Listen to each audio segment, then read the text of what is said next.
Boa noite, irmãos e irmãs. Sejam bem-vindos a mais um culto da nossa Igreja Presbiteriana Getsemane. Antes de começarmos, temos alguns breves avisos.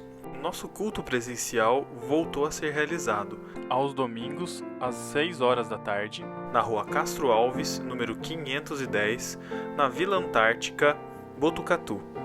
Nós também continuamos com o nosso culto virtual, todo domingo às 7 horas da noite, no YouTube. Também temos as nossas reuniões de oração, toda segunda e quarta-feira, na segunda-feira às 2h30 da tarde e na quarta-feira às 7h30 da noite, através do aplicativo Zoom.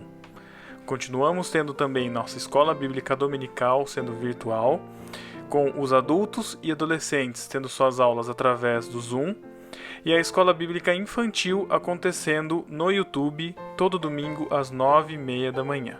Se você deseja contribuir com a igreja através de dízimos e ofertas, você pode fazer sua transferência bancária ou Pix através do CNPJ e dos dados que estão aqui embaixo descritos.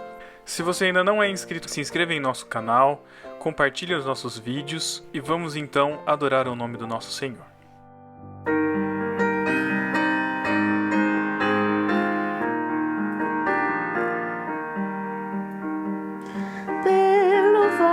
Escuro, seguirei Jesus, mas por ti seguro, vendo a tua luz, o meu passo incerto, tu dirigirás, ao sentir-te perto, nunca perco a paz. Os espinhos tantos que nos vêm sangrar são remédio santo para nos curar.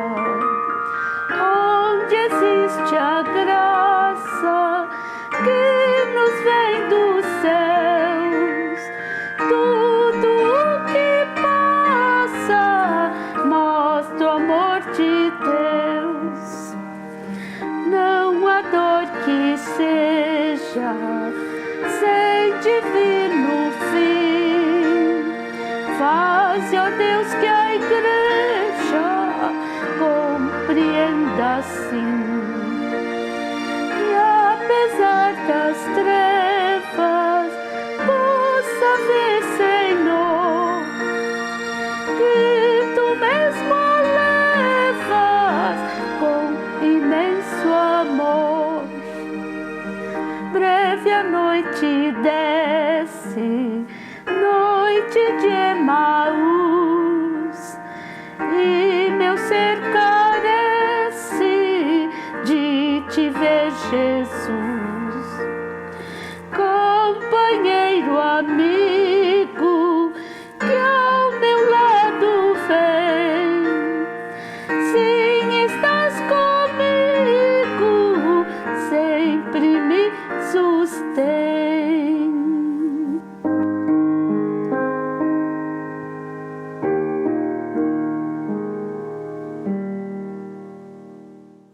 Boa noite, irmãos. Boa noite, irmãos. Graça e paz seja com todos. Amém? Mais um domingo estamos reunidos diante do Senhor, seja em casa, seja na igreja, onde quer que estejamos, no momento em que estivermos, estamos reunidos como povo do Senhor. E é o nosso desejo, assim como nós lemos lá em Atos 2, 42 a 47, como os irmãos se reuniam, como tinham tudo em comum, como dividiam as coisas e como Deus ia acrescentando a eles conforme eles iam crescendo. Que nosso louvor seja também o nosso desejo, de que a nossa igreja cada dia seja mais reunida, mais em comunhão, apesar do distanciamento, mas não o isolamento social, mas possamos estar juntos em oração, nas necessidades dos irmãos, conhecendo a necessidade de cada um e louvando a Deus a cada dia. Que nós possamos louvar e engrandecer o nome do Senhor. Amém? Amém.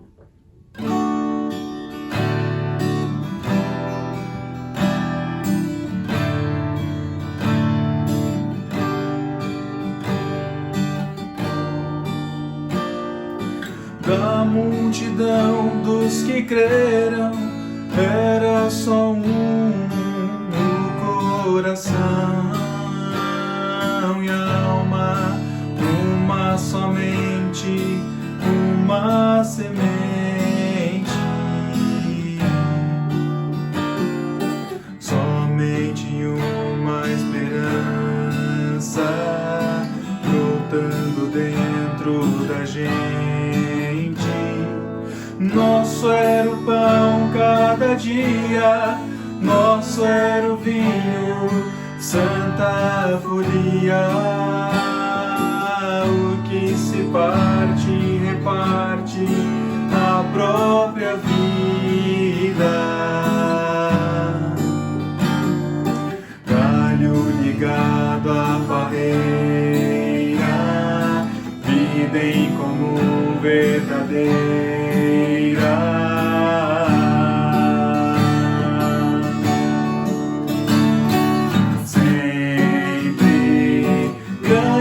Poder, curas, milagres de Deus, sempre proclamação, Cristo Senhor ressurgiu. Da multidão dos que creram, era só um no coração. Muita alegria, singela vida. Na simpatia de todos, nasce a igreja de novo. Povo de Deus, sal e luz para todos os povos.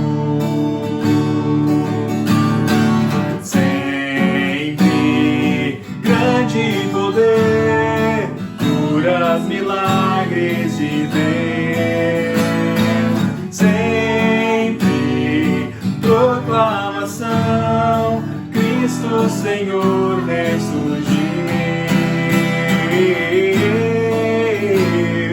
Sempre grande poder, curas, milagres de Deus, sempre proclamação, Cristo Senhor ressurgiu. Da multidão dos que creram, era só um o coração.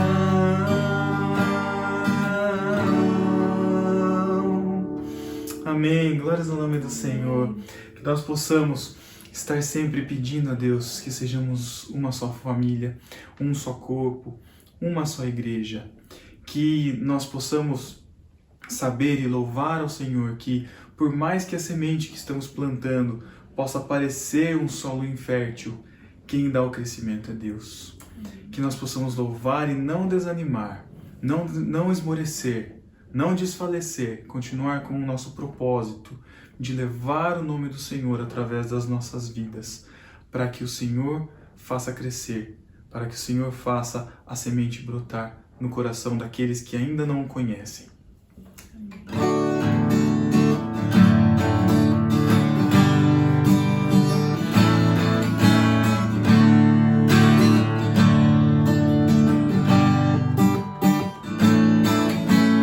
Quando o Senhor restaurou nossa sorte, tudo que somos se pôs a sonhar, e nossa boca se encheu de sorrisos, a nossa língua de júbilo a cantar. Quando o Senhor restaurou nossa sorte, tudo que somos se pôs a sonhar, em nossa boca se encheu de sorrisos, a nossa língua de júbilo a cantar. Então se dizia entre as nações,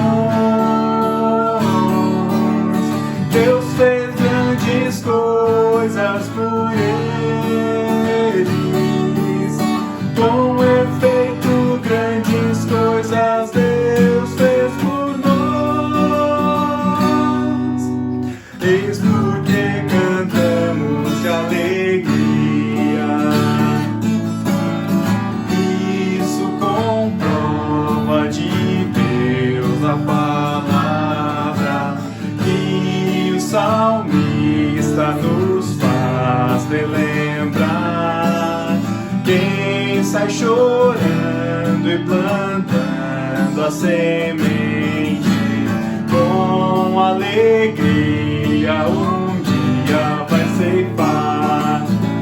Então se dizia entre as nações: Deus fez grandes coisas por ele. Com efeito, grandes coisas Deus fez por nós. Eis porque cantamos de alegria. Amém. Glórias ao nome do Senhor. Podemos cantar alegres porque o Senhor restaura a nossa sorte, o Senhor nos dá a cada dia uma nova esperança de viver. E é por isso que, quando estamos juntos, em comunhão, em igreja, reunidos, seja à distância, seja corporalmente, fisicamente, mas em contato uns com os outros, a presença de Deus se faz presente. Ele diz que quando 2 ou mais estão reunidos em meu nome, ali eu estarei. Deus está no nosso meio. Nós somos o povo dele, nós somos representantes dele aqui, somos os seus pés e as suas mãos. E ele nos abençoa, ele nos dá o Espírito Santo que nos consola. Que nós possamos, através dessa nova canção, que vou ensinar para vocês agora, louvar o nome do Senhor como corpo, como povo do Senhor. Amém? Vamos começar do refrão, para nós aprendermos, e aí a gente já começa a música.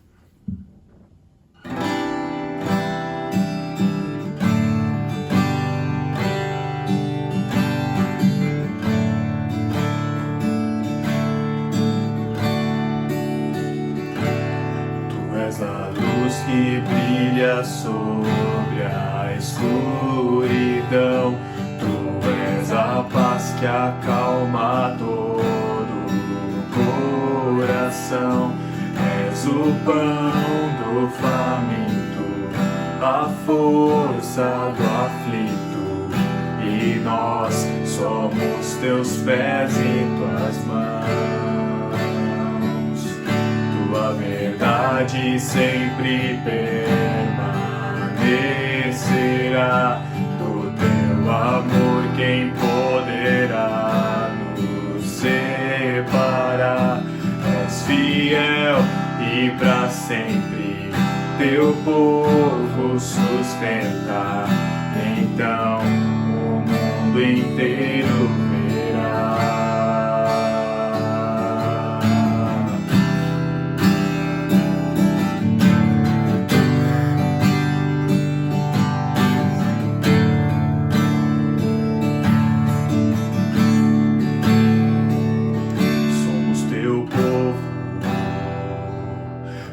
Igreja, Tua luz brilha sobre nós, o mesmo corpo, um só Espírito, um Senhor e Rei. Somos Teu povo, a Tua igreja. Tua luz brilha sobre nós, o mesmo corpo, um só Espírito, um Senhor e Rei. Faça Tua vontade através de nós, que o Teu reino venha, que o Teu reino venha. Faça Tua vontade através de nós, que o Teu reino venha, que o Teu reino venha. Tu és a luz que brilha sobre a escuridão, Tu és a paz que acalma todo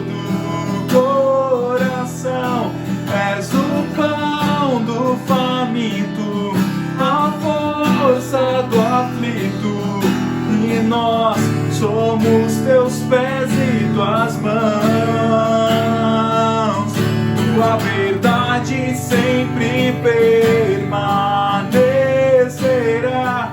Do teu amor quem poderá nos separar? És fiel e pra sempre teu povo sustenta. Então o mundo inteiro verá o poder do grande Rei.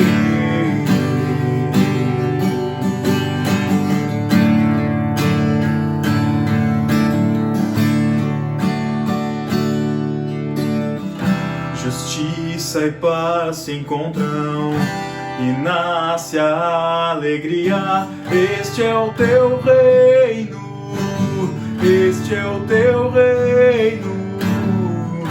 Justiça e paz se encontram e nasce a alegria. Este é o teu reino, este é o teu reino. Justiça e paz se encontram e nasce a alegria. Este é o teu reino, este é o teu reino de amor.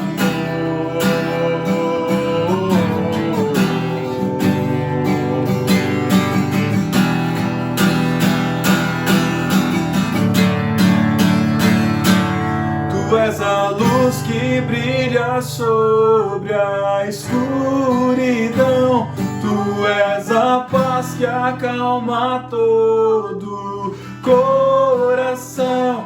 És o pão do faminto, a força do aflito, e nós somos teus pés e tuas mãos.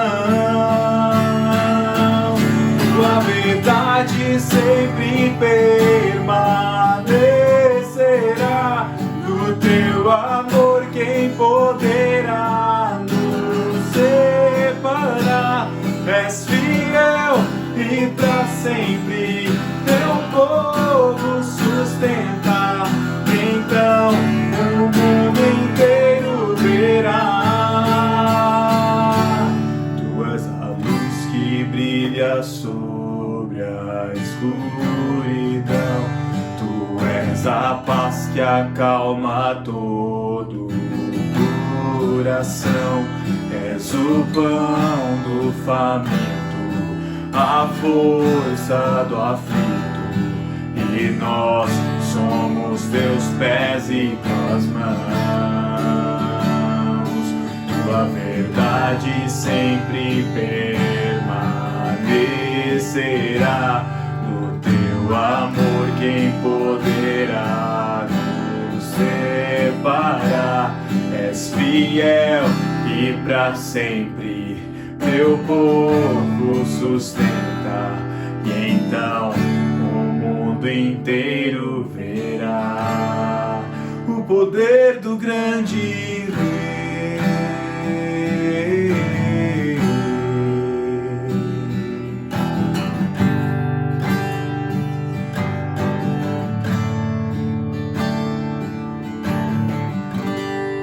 Ó Deus, nós te louvamos e engrandecemos o teu nome, Pai, porque o Senhor é o nosso pão que nos alimenta a cada dia. O Senhor é o nosso porto seguro quando estamos em meio a tribulações e aflições. Nós sabemos que podemos contar com o Senhor, ó Deus, e queremos ser os teus pés e as tuas mãos. Queremos ser a tua igreja atuante, ó Pai, fazendo a diferença, ó Deus, nesse mundo, levando o teu amor às pessoas, levando a tua paz, levando a tua salvação, ó Deus. O teu reino que ainda não é físico, ó Deus, mas que o teu Espírito Santo venha habitar nos corações e a ter transformações de vida através de nós, ó Deus. Nós te louvamos e engrandecemos o teu nome, ó Pai. Recebe esse louvor para a glória do teu nome. Amém. Amém. Amém. Que Deus te abençoe. Deus abençoe. Meu irmão, minha irmã, saúdo você com a graça e a paz do nosso Senhor e Salvador Jesus. Que Ele continue abençoando as nossas vidas, se fazendo presente, como sempre faz, né? E nos abençoando através da sua palavra. Deus fala conosco através da sua palavra. E eu gostaria de, nesta oportunidade, conversar com vocês, baseado no texto de 2 aos Coríntios, capítulo 4, versos 16 a 18, apenas 3 versículos, mas uma mensagem, né, de esperança, uma palavra de esperança para a tua vida, para esse momento de tantas tribulações, para esse momento de tanta angústia que nós estamos enfrentando, né? E eu entendo que esse texto é uma grande bênção do Senhor para as nossas vidas, para a gente ler, para a gente meditar, né? E para como igreja a gente viver nessa direção, nesse direcionamento que o Senhor tem para cada um de nós. O texto diz assim, 2 Coríntios 4, a partir do verso 16: Por isso não desanimamos. Pelo contrário, mesmo que o nosso homem exterior se corrompa, contudo o nosso homem interior se renova de dia em dia, porque a nossa leve e momentânea tribulação produz para nós eterno peso de glória, acima de toda comparação, não atentando nós nas coisas que se veem, mas nas que se não veem, porque as que se veem são temporais, e as que se não veem são eternas.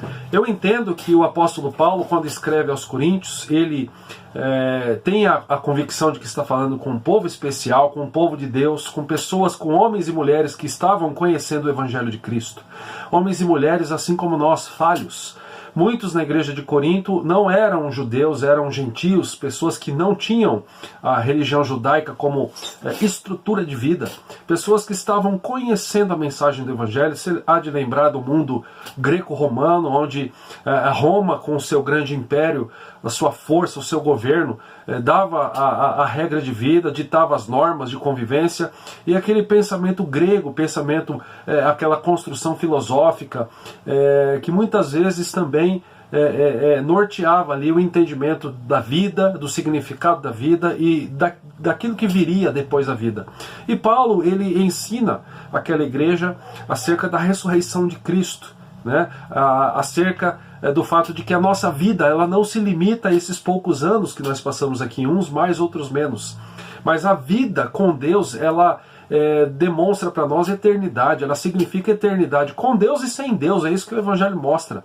E é interessante ele dizer o que ele diz aqui nesse texto, porque quando ele começa no verso 16, portanto não desanimamos, esse advérbio portanto, ou em outra tradução, por isso, né, indica que Paulo agora ele estava exatamente terminando o seu discurso, né, sobre a doutrina da ressurreição. Se você olhar aí no capítulo 4 ainda, do verso 7 até o verso 15, você vai perceber que Paulo está falando sobre a ressurreição de Cristo.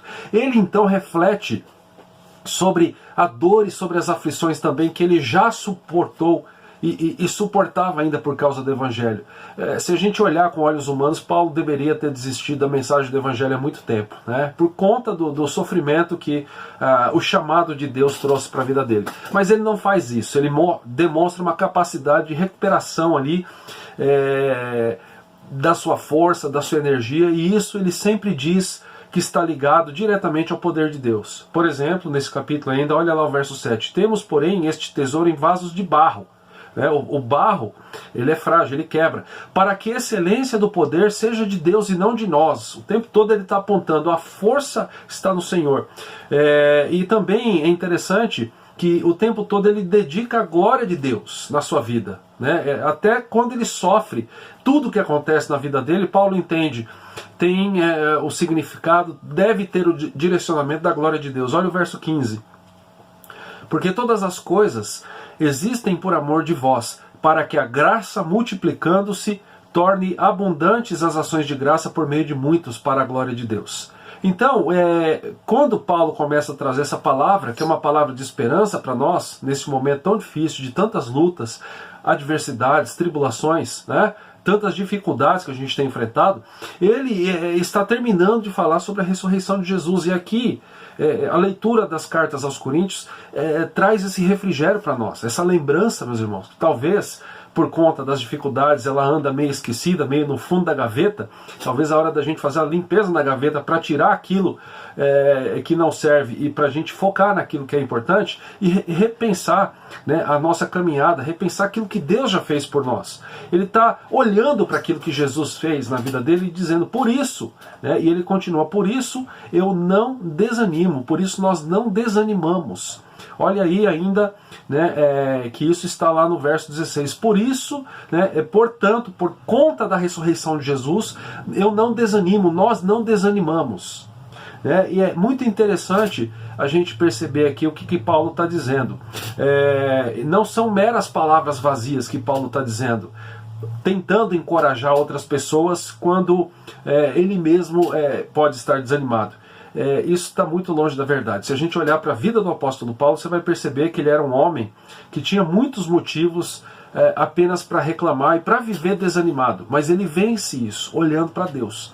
Quando ele olha para Deus, mesmo que ele estivesse enfrentando muita dificuldade, ele tem a sua força renovada. Então, quando ele diz, por isso nós não desanimamos, não pense que Paulo aqui é um homem de teoria, né? Porque se você pensar na vida do apóstolo, em primeiro lugar, ele foi, vamos lembrar do que aconteceu com ele, ele foi açoitado com varas, Paulo foi jogado na prisão, Paulo teve as suas pernas, né, amarradas no tronco, e mesmo assim ele cantava hinos de louvor ao Senhor.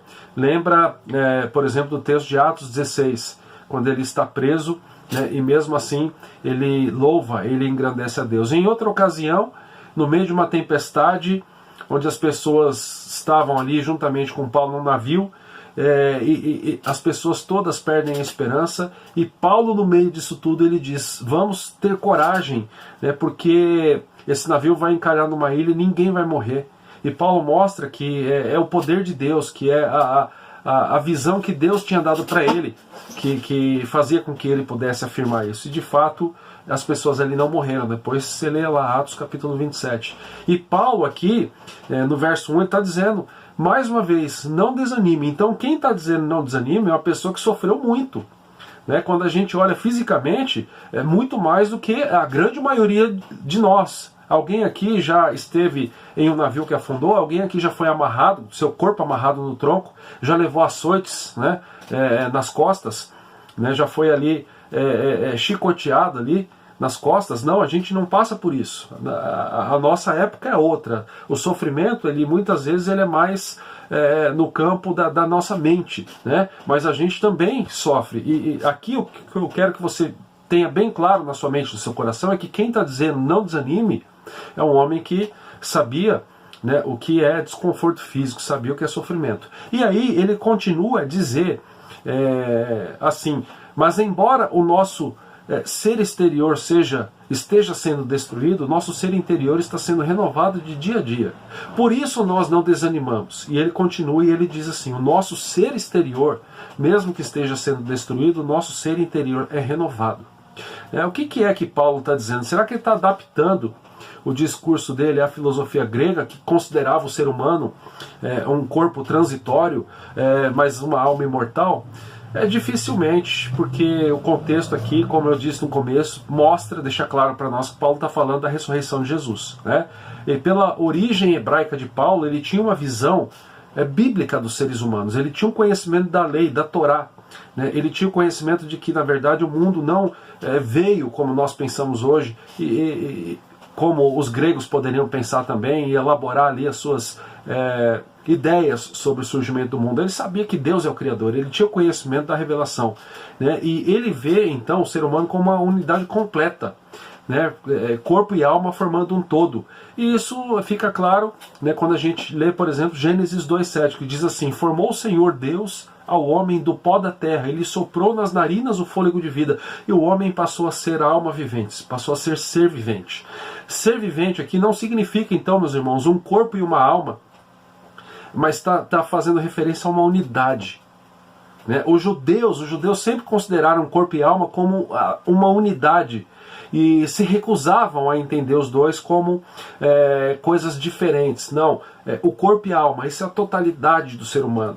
A separação entre corpo e alma pela morte, a gente também entende isso pelo relato bíblico, não é coisa natural e contraria a vontade de Deus. A morte não era plano de Deus para as nossas vidas, ela é consequência do pecado. Paulo diz isso em Romanos, né? Então, quando a gente olha para esse verso 16, a gente entende aqui uma discussão de Paulo sobre a ressurreição e uma reflexão sobre os nossos corpos presente e futuro, né? E a gente observa algumas características para a gente afirmar isso. Em primeiro lugar, olha que interessante, Paulo ele não está falando não só a si ou seus companheiros de trabalho. Paulo deixa essa ideia para todos os crentes. Todos devem ter um entendimento de que a vida não se limita apenas a esses poucos anos.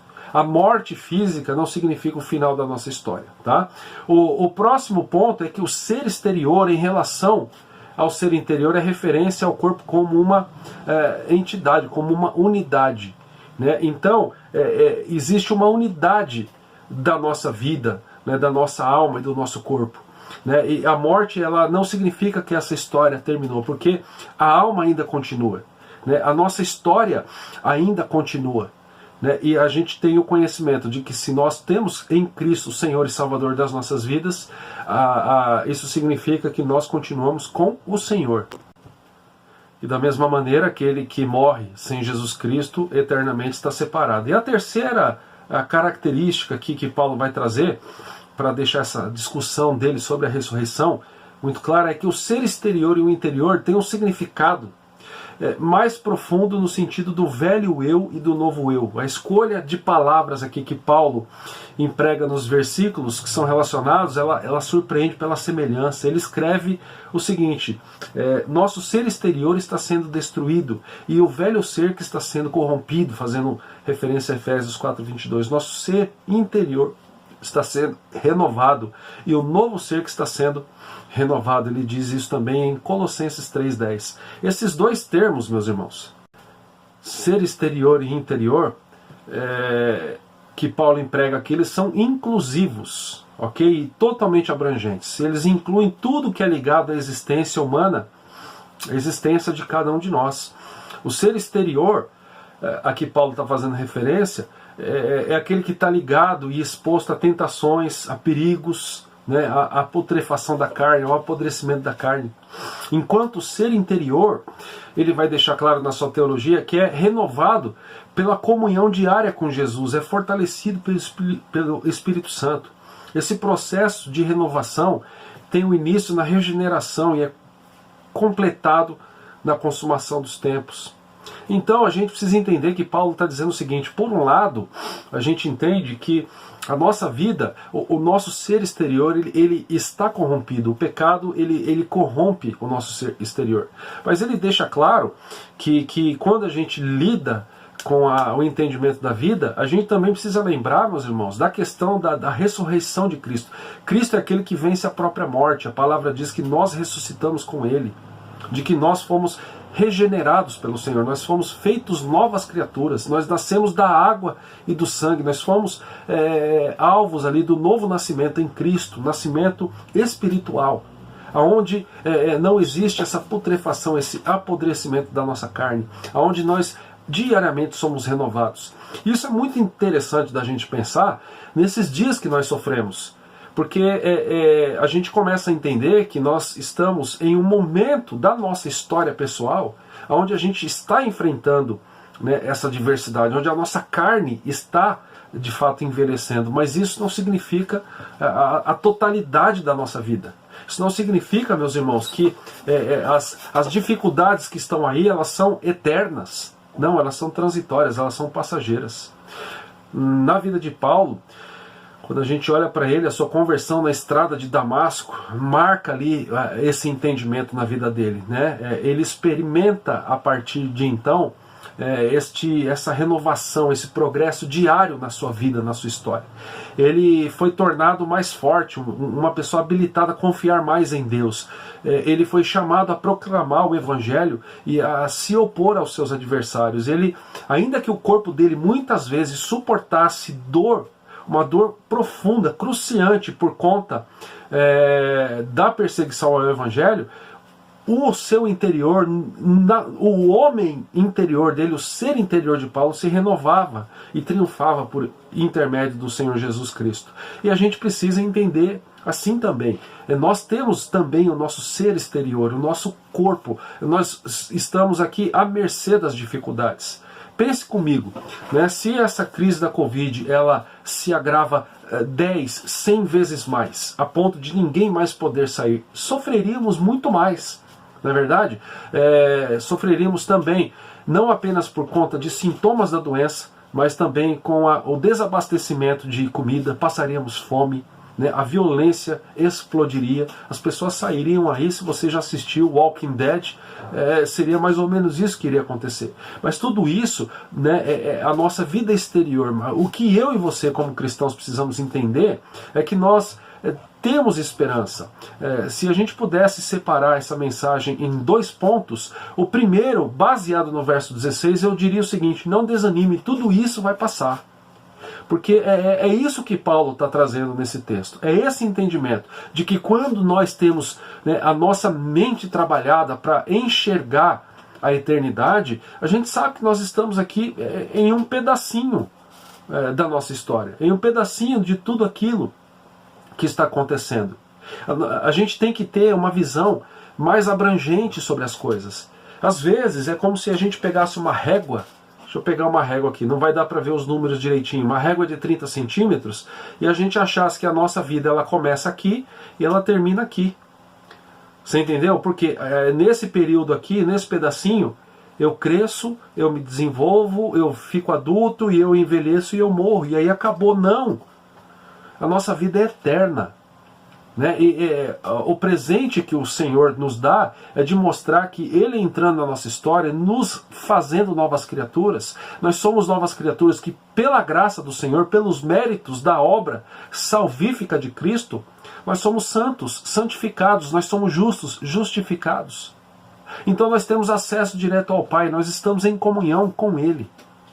E quando eu penso nisso, quando eu penso na eternidade, faça esse exercício. Se você pensar mais nisso, você vai entender que os problemas que você está enfrentando, eles não são eternos. E aí a gente vai para o segundo ponto, né, dessa nossa breve mensagem. Se o primeiro diz, não desanime, tudo isso passará, baseado no verso 16, o segundo ponto eu diria que a gente pode afirmar o seguinte: as dificuldades que nós estamos enfrentando não são eternas. Ok? Por isso que é uma palavra de esperança. Como o pastor Reginei sempre diz, né, tudo isso vai passar, a gente tem que entender isso. Olha lá o verso 17 e 18. Porque a nossa leve e momentânea tribulação produz para nós eterno peso de glória, acima de toda comparação, não atentando nós nas coisas que se veem, mas nas que se não veem. Porque as que se veem são temporais e as que se não veem são eternas. Porque a nossa leve e momentânea tribulação, vamos entender o que Paulo está dizendo. Ele não está menosprezando as dificuldades. Não é isso. Né? É como se você dissesse: Paulo não sabe daquilo que eu estou passando. Só eu sei. De fato, existem problemas que nós não passamos, às vezes, nem no nosso cônjuge, né? Nem quando nós somos casados, e nem para as pessoas que são próximas de nós, porque a gente não quer sobrecarregar as pessoas de preocupação, mas às vezes a gente sofre demais. Paulo não está menosprezando isso. O que ele está evidenciando muitas vezes é que ele, um homem que tem listas e mais listas de sofrimento, ele está entendendo esta questão. Tudo isso é transitório, toda essa tribulação vai passar, tudo isso é passageiro. Tá? Entre todos os cristãos, a gente olha para a vida de Paulo e percebe que ele foi muito afligido pela causa de Cristo, pela causa do Evangelho. Mas quando Paulo escreve, ele não está nem menosprezando o sofrimento dele e nem menosprezando o nosso. Esta declaração dele é uma declaração que é aplicável para todos os cristãos através dos séculos. E ele está dizendo, porque a nossa leve e momentânea tribulação, dificuldade, problema, crise, né, gravidade. Esse termo aqui não está relacionado também com simplesmente como uma breve duração. Olhando para essa perspectiva da eternidade, o que Paulo considera? Ele considera a duração do nosso sofrer terrestre apenas como um momento passageiro, fugaz. Faz parte do pacote. Tá? Não é isso também. A nossa vida aqui terrena também, o nosso ser exterior, ele não é 100% do tempo também tomado por dificuldade. Olha para a sua vida, tem momentos que está tudo bem, mas tem momentos onde você é completamente afligido. Na história de Paulo também, na história de todo ser humano, pelo menos a maioria, né? É assim. E Pedro, ele fala sobre isso também, é muito interessante. Olha o que, por exemplo, ele diz na sua primeira carta, capítulo 1, verso 6. Nisso, embora exultais no presente por breve tempo, se necessário, sejais contristados por várias provações, e ainda no capítulo 5, verso 10, Pedro diz assim: ora, o Deus de toda graça, que em Cristo vos chamou à sua eterna glória, depois de terdes sofrido por um pouco, Ele mesmo vos há de aperfeiçoar, firmar, fortificar e fundamentar. Na nossa vida terrena aqui mesmo, né? O ser exterior mesmo, que está com a sua carne envelhecendo, muitas vezes, né, sendo assim... eliminada no seu tempo, né? Os dias estão passando, existe a questão da brevidade aqui, mas olha que Pedro, ele diz: depois de terdes sofrido por um pouco, Cristo mesmo vos há de aperfeiçoar, firmar, fortificar e fundamentar. Paulo não diz aqui a nossa leve tribulação, ele diz a nossa tribulação é insignificante, mas ele não está menosprezando, ele está olhando para o viés da eternidade. E eu digo para você também, muitas vezes é difícil a gente entender isso, mas se a gente olhar para a eternidade, se você olhar para o presente que você tem em Cristo Jesus, a vida eterna, você vai diminuir muito esse sentimento de que a minha vida não sai do buraco onde está. A nossa vida, a minha vida é um problema. Não é, a gente está enfrentando uma dificuldade, mas não é isso que nos define, né? E a gente precisa entender isso. Neste texto aqui, do verso 17 e 18, ele ainda diz assim: a nossa aflição, a nossa tribulação está operando em nós uma eterna plenitude de glória que excede todos os limites. Olha o que Paulo está dizendo aqui. Cada palavra nessa sentença é muito cheia de significado. Para começar, o verbo está no presente para indicar uma ação contínua. A tribulação, a aflição está operando. É um ato contínuo. A gente não pode dizer que a aflição em si merece glória, que senão a gente sairia por aí querendo ser afligido, querendo ser alvo de sofrimento. Não são os crentes, meus irmãos, que fazem isso, que buscam essa dificuldade. Mas a gente precisa entender que Deus, Ele permite que a aflição entre na nossa vida, né? E por meio da aflição, Deus produz eterna glória, né, para Ele mesmo, como Paulo e Barnabé disseram certa vez aos cristãos da Ásia Menor, lá em Atos 14, 22, é preciso que passemos por muitas tribulações para entrar no reino de Deus.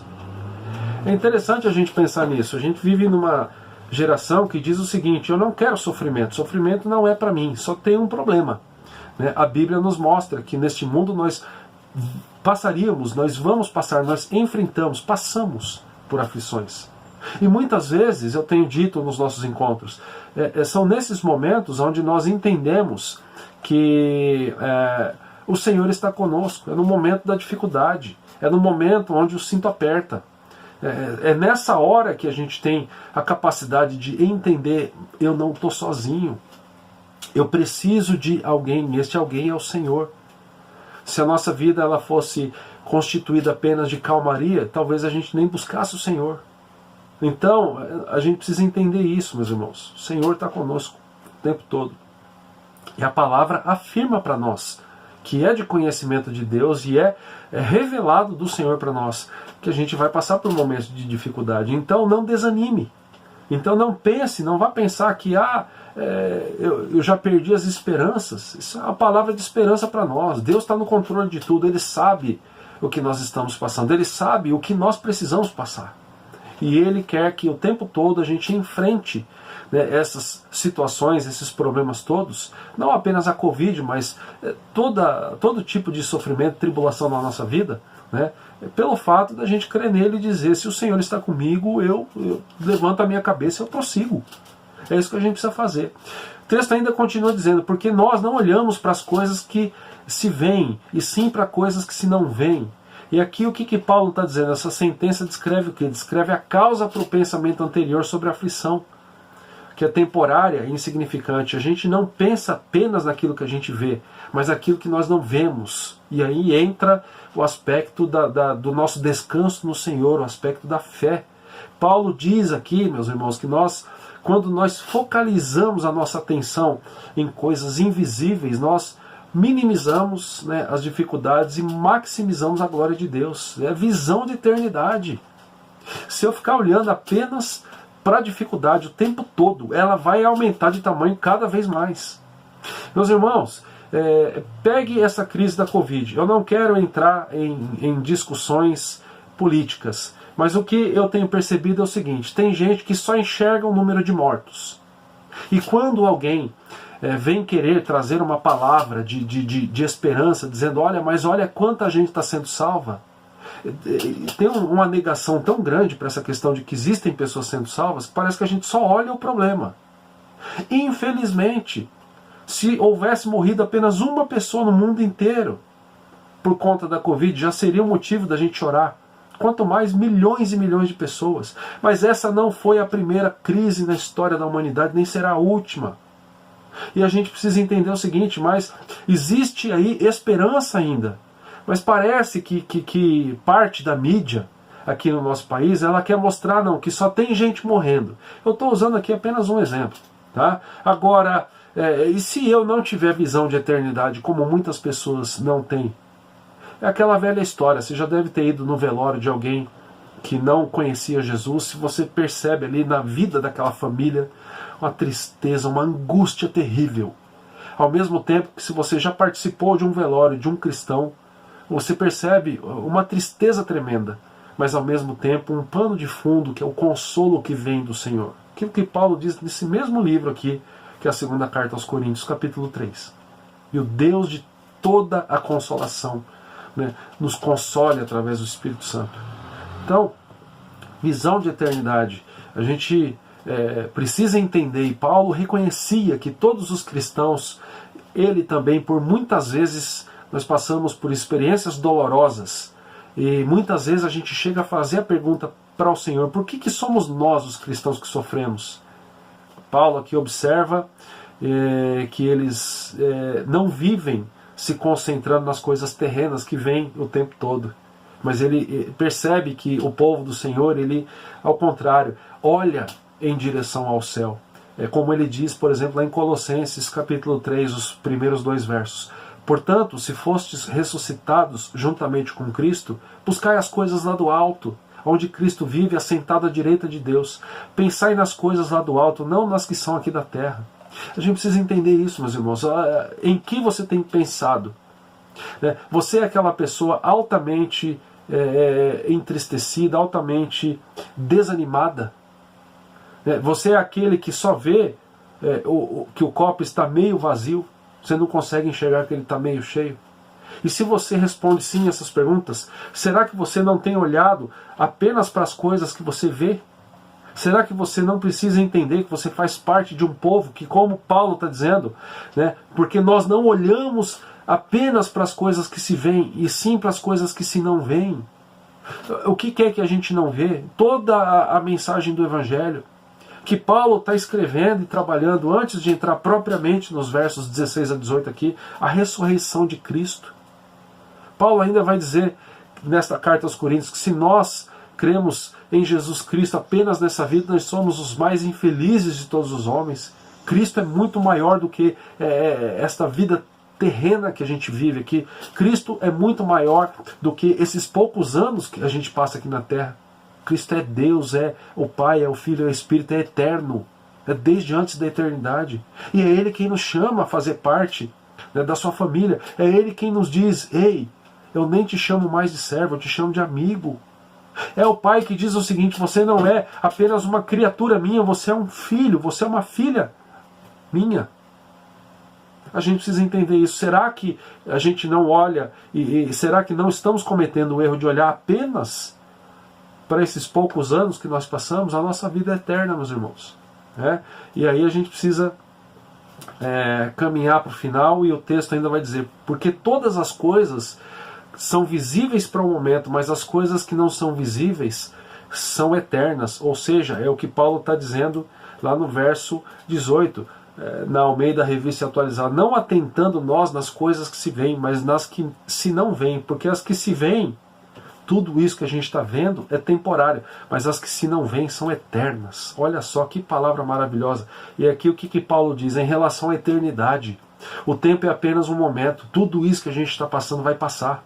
Assim também, os tesouros terrenos, eles são instáveis, eles são instáveis, tá? Pareceu que eu falei estáveis, não, são instáveis, eles são passageiros, eles são corrompidos.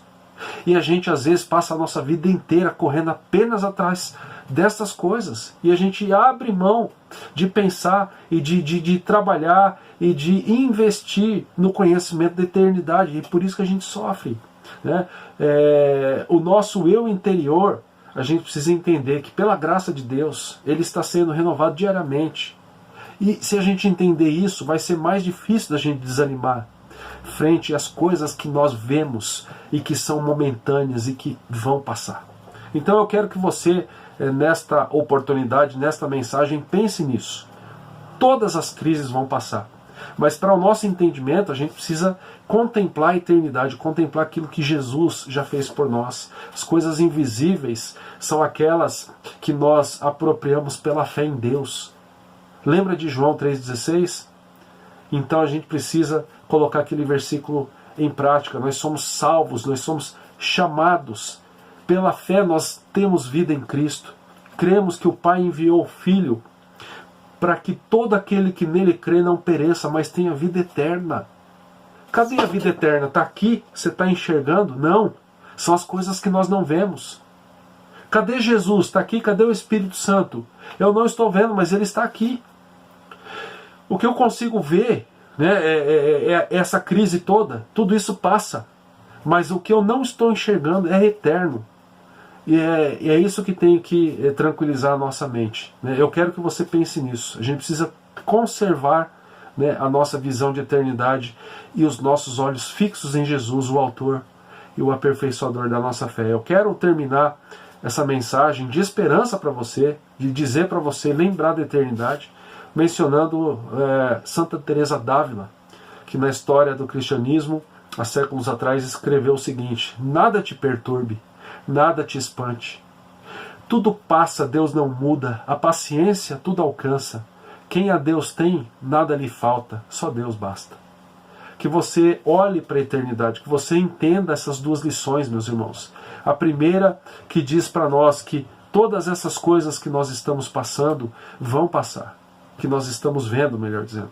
Não desanime, tudo isso vai passar. E a gente também precisa entender, com base nesse texto aqui, curtinho, que as dificuldades que nós estamos enfrentando não são eternas.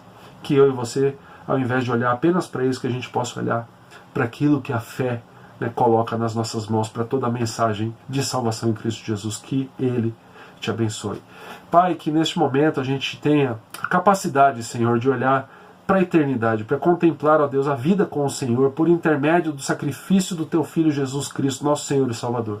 Obrigado porque o Senhor entrou na nossa vida, na nossa história, que o Senhor continue a trabalhar em nós e que o Senhor nos dê visão de eternidade, Pai, para que a gente não desanime, olhando apenas para essas questões, para essas angústias e tribulações, para essa crise que a Tua Palavra diz que é passageira, mas que a gente possa descansar na eternidade e que isto, ó Pai, nos auxilie nesta caminhada enquanto nós estamos aqui neste mundo terreno. Nós entregamos a nossa vida ao Senhor e pedimos que, assim como nós lemos de Santa Teresa d'Ávila, Pai, que a gente não viva perturbado, mas que nós possamos descansar no Senhor. É o nosso pedido em nome do Senhor Jesus. Amém. Amém. Que a graça do nosso Senhor e Salvador Jesus, que o amor do nosso amado e eterno Pai, que a comunhão e o consolo do Santo Espírito estejam sobre nós hoje e para todo sempre. E para todo sempre. Amém. E amém. Descanse nessa mensagem de esperança, né? Tudo isso vai passar, né? E o Senhor estará com você do jeito que já está, hoje e para todo sempre. Amém.